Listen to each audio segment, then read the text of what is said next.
Esta foto oculta un secreto perturbador. Se tomó en Bahamas el 16 de noviembre de 1961. La niña de 11 años sentada en el flotador es Terry Jo Duperol. La encontró un barco de carga después de que la niña pasara 4 días sola en el mar, sin comida ni agua. Unos minutos después, Terry colapsó por cansancio e insuficiencia cardíaca. El 13 de noviembre a las 12:35 p.m., habían hallado a un hombre haciéndole señas a un barco cercano en un bote inflable. El hombre era Julian Harvey, el capitán del barco Bluebell.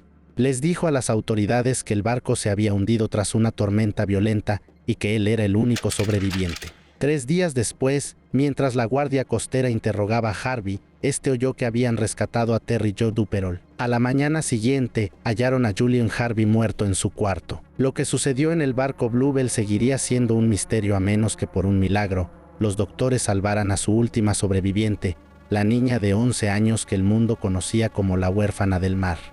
¿La niña está consciente? La verdad es que no lo sé, señor. ¿Estaba inconsciente antes? Sí, y creo que sigue así. Estaba en shock cuando llegó. ¿Cómo está ella? Está grave, pero creo que va a sobrevivir. Detrás de estas ventanas del Hospital Mercy, con vista a la bahía Biscayne, yace la pequeña Terry Jo Duperol, quien aún se está recuperando del calvario vivido a bordo del Bluebell. ¿Qué es lo primero que dijo? Su nombre. ¿Algo más? Ni una palabra. ¿Creen que puede haber otras personas en el mar? Siempre hay posibilidades cuando hay esperanza, y sin dudas tenemos esperanza de que la búsqueda siga. En 1961, Terry Jo de 11 años vivía feliz con su familia, su padre Arthur, su madre Jean, su hermano Brian y su hermana bebé Renee. Arthur era un optometrista exitoso y siempre había soñado con viajar con su familia en un crucero por el mundo. Alquiló un velero bimástil de 18 metros para ir de Fort Lauderdale a las Bahamas. Como él no sabía navegar, contrató a Julian Harvey, un expiloto de la Segunda Guerra Mundial, quien aceptó el viaje porque podía llevar a su esposa Mary Dean con él. El 8 de noviembre de 1961, en el puerto de Fort Lauderdale, la familia Duperol zarpó con el capitán Harvey al timón del Bluebell. Pasaron varios días explorando islas caribeñas, mientras los niños gozaban buceando en las aguas cercanas. El 12 de noviembre, la familia decidió volver a Florida de noche tras haber disfrutado mucho la experiencia. En las últimas horas de la tarde, Terry Jo fue al camarote que compartía con su hermana. El resto de la familia seguía arriba. Mientras los niños dormían, los adultos disfrutaban los últimos momentos de sus vacaciones. Al otro día, el 13 de noviembre a las 12:35 p.m., un tripulante del petrolero llamado Gulf Lion vio a un hombre haciendo señas desesperadamente desde un bote. El hombre gritó: «¡Auxilio! Llevo un bebé muerto a bordo». Mientras la tripulación subía al hombre al barco, vio el cuerpo sin vida de una beba pelirroja con chaleco salvavidas, tendida en el suelo del bote. El hombre se identificó como Julian Harvey. Contó que cerca de las 8:30 de la noche anterior, el barco Bluebell había sido azotado por una tormenta, lo que hizo que la embarcación se inclinara y el mástil principal se quebrara. Dijo que quedó separado de todos a bordo y tuvo que abandonar el barco que se hundía. También dijo que no había podido salvar a ninguno, incluida su esposa Mary Dean. Su descripción de los eventos era minuciosa y no había razones para dudar de que decía la verdad. El problema es que Julian Harvey estaba mintiendo. Durante los siguientes 3 días se enviaron misiones de rescate a la zona en la que Harvey indicaba que se había hundido el barco, pero no encontraron a nadie. El 15 de noviembre a Harvey se le permitió volver a Miami para ser interrogado por la Guardia Costera. El 17 de noviembre, 5 días después de que el Bluebell se hundiera, un capitán interrumpió el interrogatorio de Julian Harvey para decir que había una sobreviviente. Al escuchar las noticias, Harvey gritó: «¡Dios mío!», pero inmediatamente se calmó y dijo que era maravilloso. Su comportamiento cambió después de eso. Pidió retirarse del interrogatorio, con el pretexto de estar cansado y querer hablar con la familia de su esposa fallecida.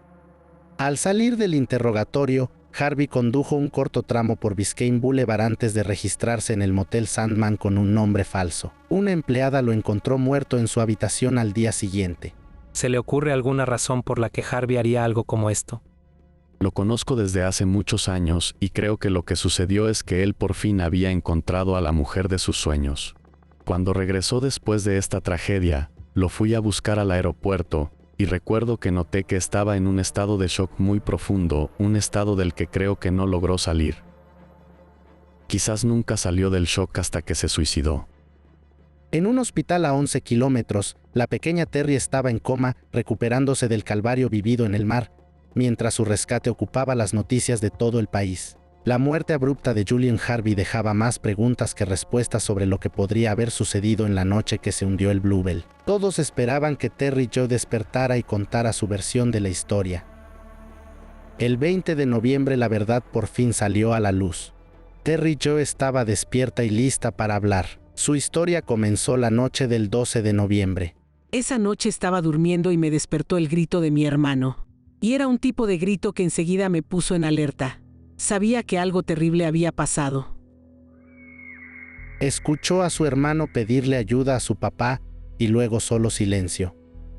Juntó el valor para ir a la cubierta principal, pero nada la podría haber preparado para lo que estaba por descubrir. Cuando me asomé a la cocina, vi que mi madre y mi hermano estaban tirados en el suelo en un charco de sangre. Creo que en ese momento entré en shock porque no me acerqué a ellos, y creo que en el fondo sabía que estaban muertos. Incapaz de seguir mirando a su madre y a su hermano, siguió caminando hasta el piso de arriba, esperando hallar a su padre, cuando se topó con un Julian Harvey desquiciado. Ella le preguntó qué había pasado, pero él la empujó por las escaleras y le gritó que volviera a su cuarto. En ese momento yo era muy confiada, por lo que creí que había sucedido algo malo y él no quería que yo lo viera. Aterrorizada por lo que acababa de ver, Terry Joe se quedó esperando en su cama, pero de pronto notó que estaba entrando agua al camarote. El miedo se convirtió en pánico cuando se dio cuenta de que el barco se hundía. Antes de que la niña pudiera reaccionar, Harvey entró en su cuarto con un rifle en las manos. No le dijo ni una sola palabra, solo la miró con los ojos llenos de locura. Luego simplemente se alejó. No mató a Terry Joe porque sabía que el barco se estaba hundiendo y creía que ella se hundiría con él.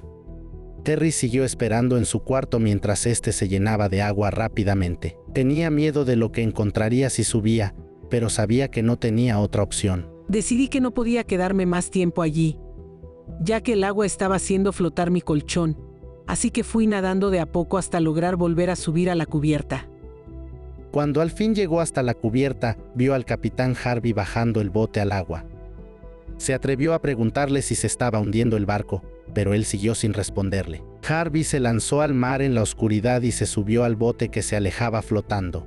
Terry Joe estaba sola en un barco que se estaba hundiendo, y la única otra persona viva había desaparecido en la noche. Afortunadamente, Terry Joe recordó en ese momento que había un flotador amarrado a la cubierta. Sabía que el barco se hundía, así que tenía que buscar el flotador o moriría. Fui trepando las velas hacia la cubierta. Encontré una balsa de corcho, la desaté, la lancé al agua y me tiré sobre ella. Cuando Terry Joe llegó a la balsa, el barco ya se había hundido, pero la cuerda que amarraba la balsa aún estaba unida al barco, amenazando con arrastrarla al fondo a menos que lograra desatarla a tiempo. Trató de desanudar la balsa en la oscuridad total. Hizo lo mejor que pudo para encontrar los nudos y desatar la cuerda mojada sin ver nada. Y justo cuando la cuerda empezaba a tirar de su balsa, la niña logró liberarse del Bluebell. Recuerdo que estaba muy oscuro y no veía nada a mi alrededor, así que me acurruqué en la balsa y simplemente me quedé quieta y en completo silencio por mucho tiempo. Por fin me había dado cuenta de que el capitán Harvey era una persona malvada y me daba mucho miedo que pudiera encontrarme. Mientras flotaba en la oscuridad, evitó gritar para pedir ayuda, porque temía lo que el capitán Harvey haría al encontrarla. Así que se sentó en la balsa y esperó, sin hacer ningún ruido, a que se hiciera de día nuevamente. Cuando por fin salió el sol, sintió alivio al ver que estaba sola y Harvey no estaba por ningún lado, pero lo único que veía a su alrededor era agua. El 13 de noviembre, Terry Joe Duperol seguía sentada en el flotador con las piernas colgando en el agua. Estaba sentada en una balsa de corcho y el fondo era de cuerdas entrelazadas, así que la única opción que tenía era estar sentada. Luego, los peces loro comenzaron a morderme los pies a través de la cuerda. Le sangraban los pies pero no podía hacer nada al respecto. Con el paso de las horas, el sol se transformó en otra amenaza, ya que no paraba de quemarle la piel. Al no tener agua ni comida, empezó a pensar que no sobreviviría mucho tiempo. Se concentró en ver si había algún barco o avión en el horizonte. Tenía la esperanza de que alguien supiera que el barco se había hundido y que le hubiera enviado ayuda. A la noche, Terry Jo tuvo que quedarse sentada, y aunque intentaba mantenerse despierta, estaba exhausta y a veces se dormía. Esa noche me quedé dormida.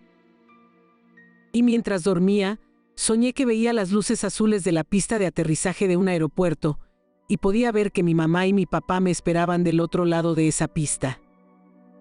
Recuerdo que en el sueño quise ir a encontrarme con ellos, así que salté hacia el mar. Pero por suerte, el agua me despertó y pude volver a subirme a la balsa y salir del agua rápidamente.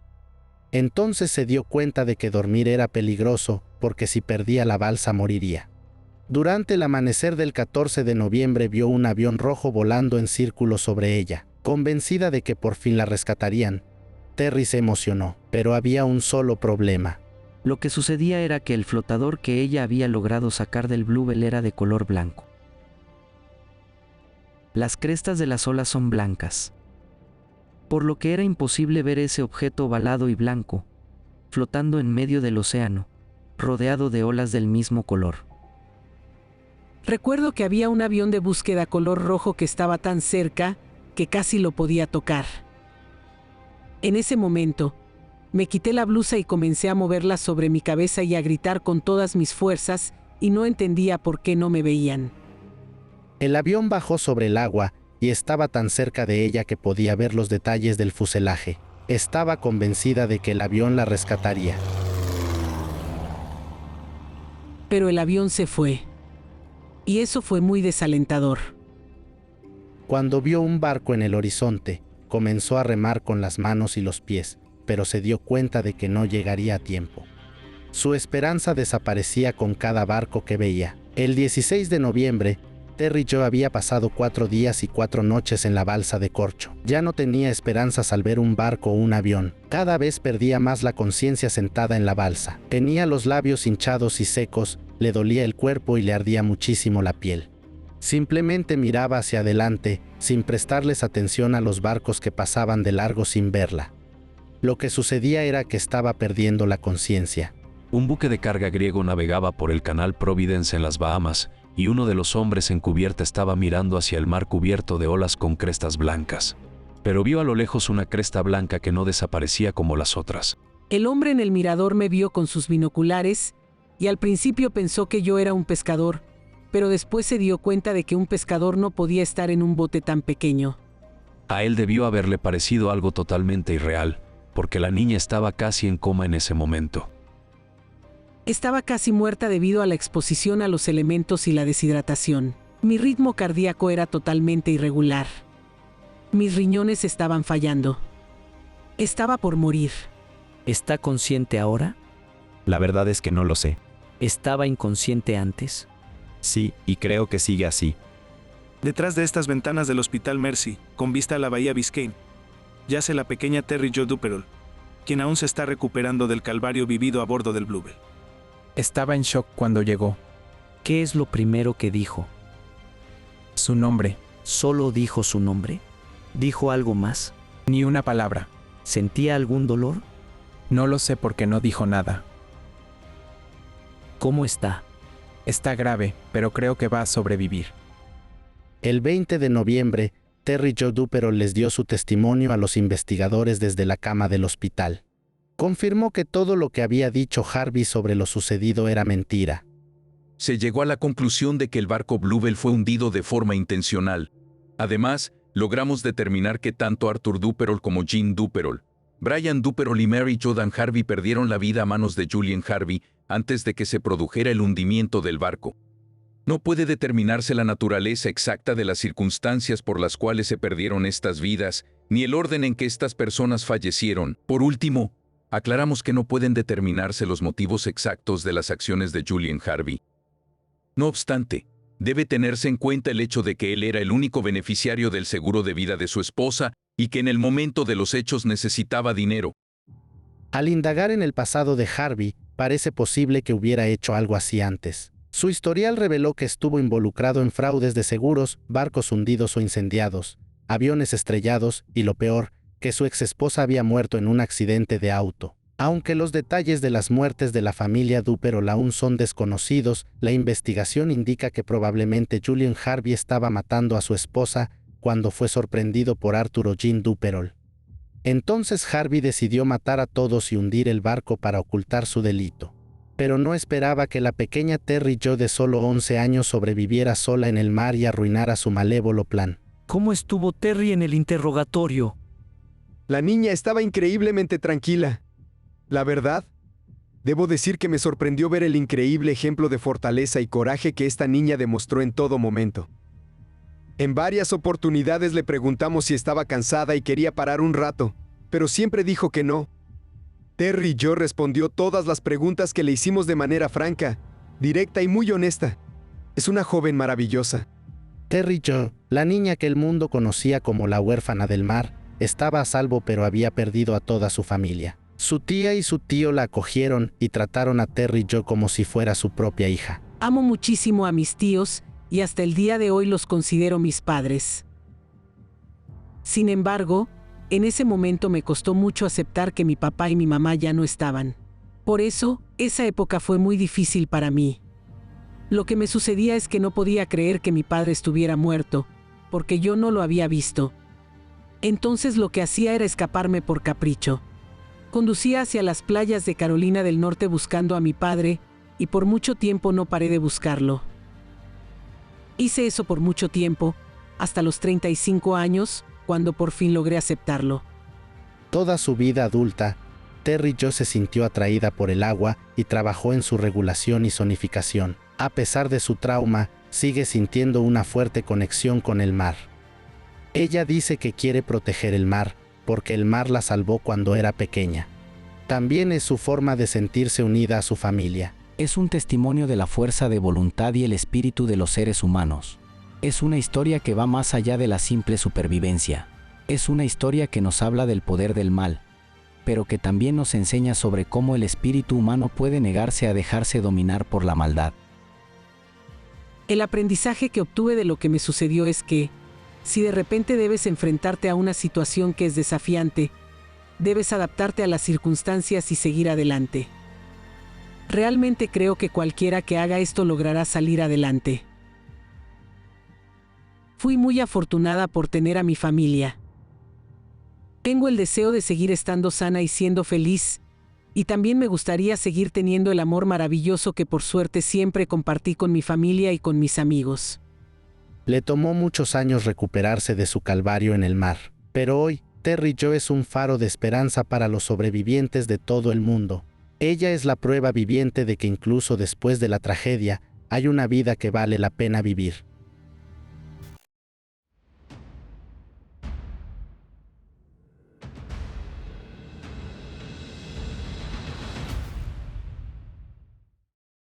Hola, ¿estás cómoda?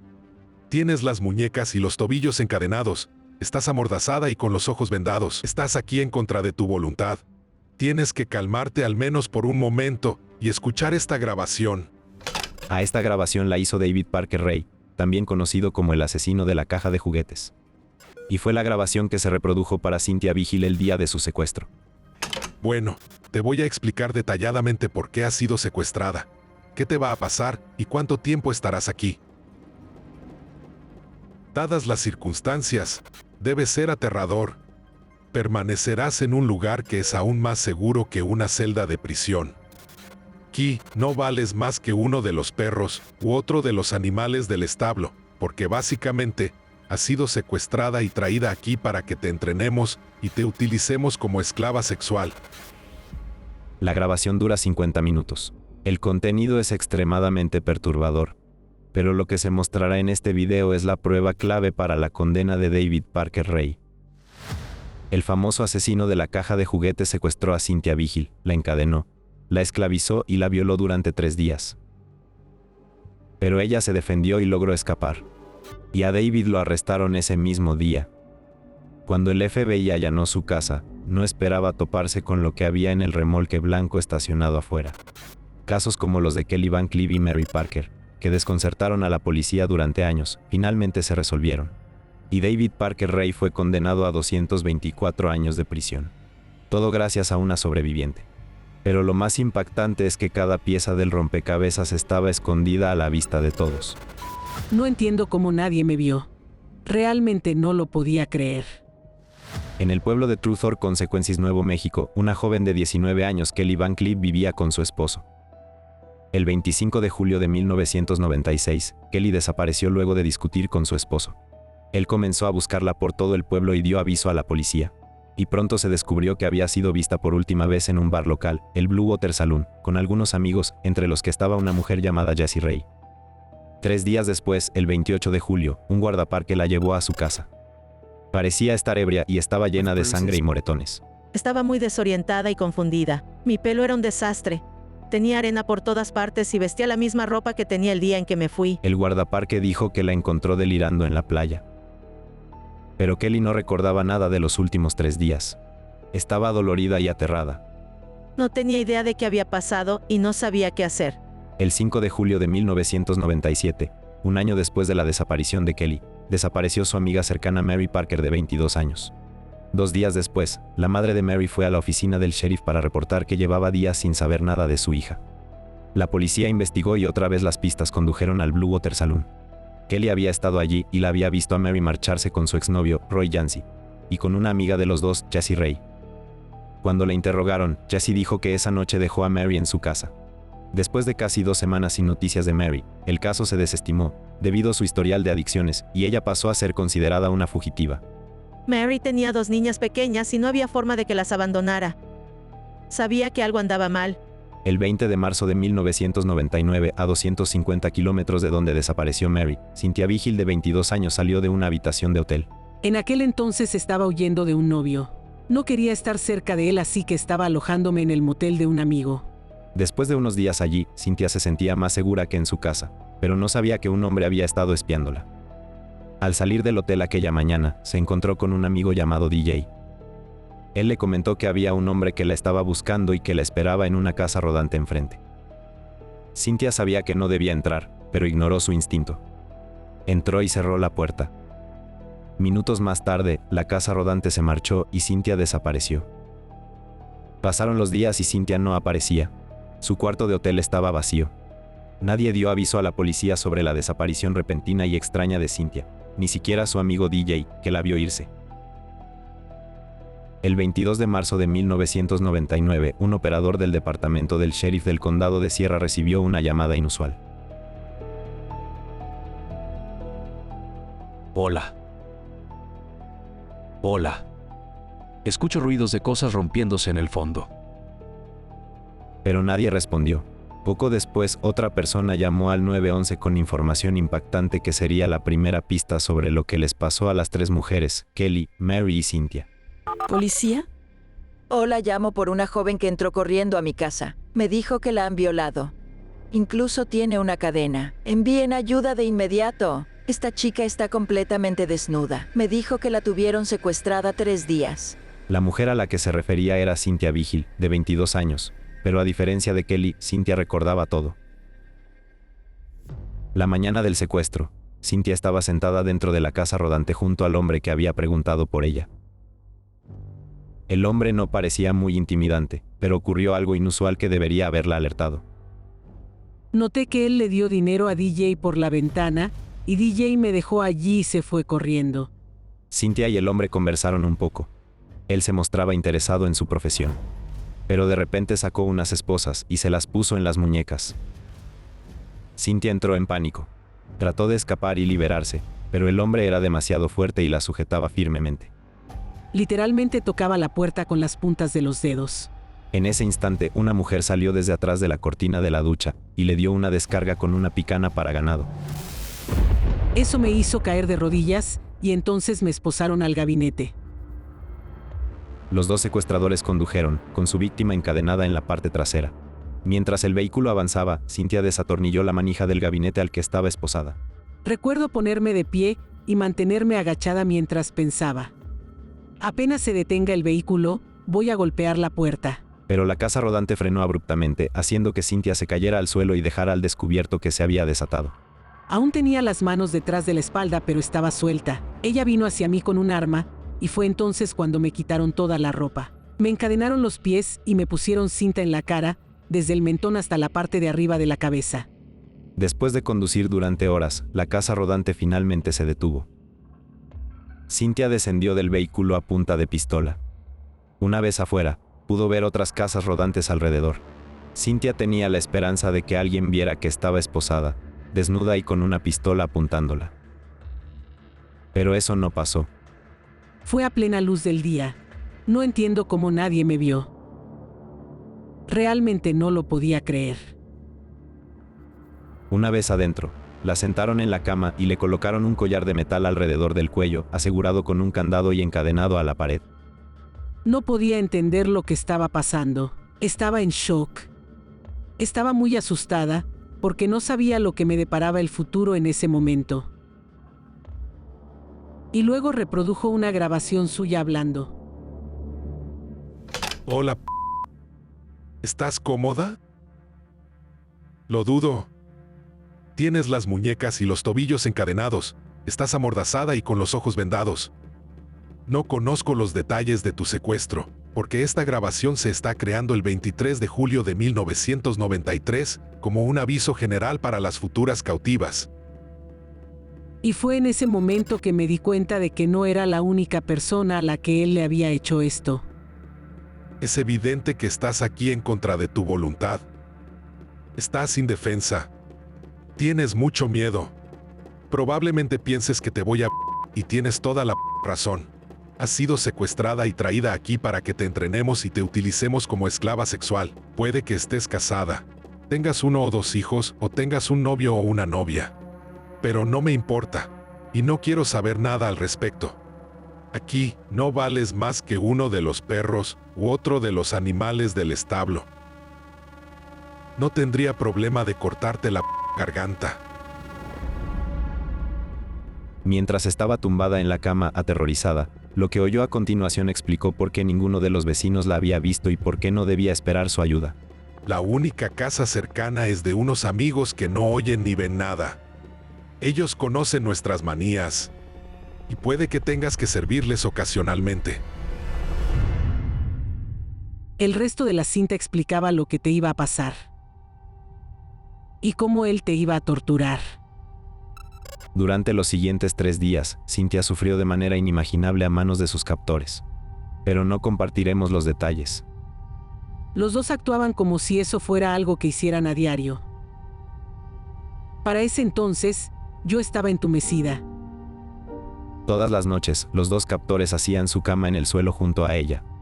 Y cada noche los escuchaba hablar sobre sus planes retorcidos. Yo sabía que iba a morir.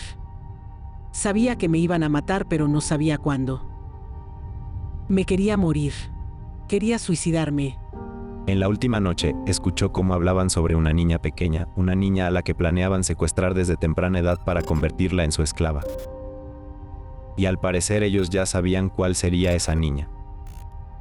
Y me quedé allí pensando que esa niña iba a pasar por lo mismo que yo acababa de pasar. Esa niña se quedó en mi cabeza. El 22 de marzo algo hizo clic en la mente de Cynthia.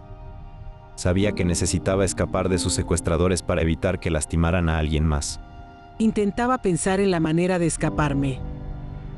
Mi cabeza me decía que mantuviera la calma y que hiciera lo que ellos me dijeran. El hombre se puso un uniforme similar al de un policía para ir a trabajar. Y le dijo que cuando regresara a la casa la llevaría a la caja de juguetes. No entendía qué era eso, pero sabía que implicaba más tortura. Recordó los detalles que el hombre había dado de su caja de juguetes en la grabación. Y se dio cuenta de que había algo peor esperándola. Estarás en un cuarto secreto para esclavos. Está relativamente insonorizado. Es imposible escapar de él y está completamente equipado con dispositivos y equipos para satisfacer nuestros fetiches y desviaciones sexuales. Aún no has visto nada. Tenía que encontrar la manera de escapar. El hombre desató sus muñecas y tobillos, pero la mantuvo encadenada por el collar. y puso un cubo al lado de la cama para que usara como baño. Cuando el hombre se fue, Cynthia se quedó sola con la mujer. La mente de Cynthia iba y venía, pensando de qué manera podría escapar, pero no podía intentar nada porque la mujer estaba sentada justo a su lado viendo la televisión. De pronto sonó el teléfono y la mujer atendió y se fue a otra habitación para hablar, cometiendo un error crucial. Vi que había dejado las llaves en la mesa de café y supe que esta era mi oportunidad para agarrarlas. Tuve que tirar fuerte del collar y estrangularme para poder alcanzar la mesa con uno de mis pies. Cynthia no debía hacer ningún ruido fuerte, porque su captora estaba cerca. Arrastró la mesa hacia ella con los pies y agarró las llaves con los dedos. Y cuando finalmente tuvo las llaves en sus manos, la mujer regresó a la habitación. Pero a Cynthia no le importó, y probó llave por llave para intentar abrir el collar de la pared. La mujer agarró una lámpara verde de la mesa y comenzó a golpearla con ella. Con cada golpe, Cynthia veía negro. Pero tenía que mantenerse despierta para poder liberarse. Sabía que si no escapaba, me iba a morir. Así que me decía a mí misma que no tenía que rendirme. Finalmente, una de las llaves abrió el candado de la pared. Cynthia saltó de la cama, agarró el teléfono que la mujer había soltado y llamó al 911. Pero antes de que dijera algo, la mujer la apuñaló con un cuchillo. Cynthia soltó el teléfono y agarró un picahielo que había en una mesa cercana. En una última descarga de adrenalina, apuñaló a la mujer lo suficiente como para aturdirla y salió corriendo por la puerta principal. Mientras corría por el camino de tierra desnuda, cubierta de sangre y con una cadena todavía sujetada a su cuello, le hizo señas a un auto que pasaba para pedir ayuda. Pero el conductor del auto puso el seguro de las puertas y se marchó a toda velocidad, así que Cynthia siguió corriendo. Buscaba una casa en la que se notara que hubiera alguien. Y cuando vio una que tenía la puerta abierta, entró corriendo sin tocar. La anciana que vivía allí no la vio entrar. Cynthia la agarró de los hombros, la giró y le suplicó que la ayudara. ¿Policía? Hola, llamo por una joven que entró corriendo a mi casa. Me dijo que la han violado. Incluso tiene una cadena. Envíen ayuda de inmediato. Esta chica está completamente desnuda. Me dijo que la tuvieron secuestrada 3 días. Cuando llegó la policía, Cynthia se encerró dentro de la casa. No confiaba en ellos porque llevaban puesto un uniforme similar al de su secuestrador. Me quedé adentro hasta que vino un policía estatal. Al verlo, abrí la puerta, esquivé a los otros policías y corrí hasta él. Me metió en la patrulla y me prometió que estaría bien. Cuando llegamos al hospital, no se apartó de mi lado. Incluso se quedó conmigo fuera de su horario laboral. Esta noche hablaremos de la mujer que huyó del cuarto de tortura de un depredador sexual sádico. Logró sobrevivir a 3 días de tortura en la casa del horror de Rey. Cynthia Vigil Jaramillo dijo que lo que escuchó estando en el cuarto de tortura de David Parker Ray le hacía pensar que había más víctimas. 22 de marzo de 1999. Minutos después de llevar a Cynthia al hospital, se interceptó a los 2 captores a una cuadra de donde la encontraron, intentando huir de la ciudad en su casa rodante. El FBI ordenó el allanamiento de la residencia, pero no estaba preparado para lo que encontraría. La habitación en donde los secuestradores tenían a Cynthia era aterradora. Junto al remolque principal había un camión Raider modificado. Y así se abrió la caja de Pandora. Nunca había visto algo así en mi vida. Se notaba que era un lugar retorcido. Por favor, diga su nombre. Mi nombre completo es David Parker Ray. ¿Estuvo allí por voluntad propia? Sí. ¿O la obligaste? Ella accedió. El FBI creía que David era responsable de entre 45 y 60 asesinatos. Pero lo que les pasó a Kelly Van Cleave y a Mary Parker aún estaba por descubrirse. Al investigar el lugar, el FBI encontró una cinta de video que contenía la grabación de una mujer que había estado secuestrada en la caja de juguetes. En una de sus piernas tenía un tatuaje muy particular.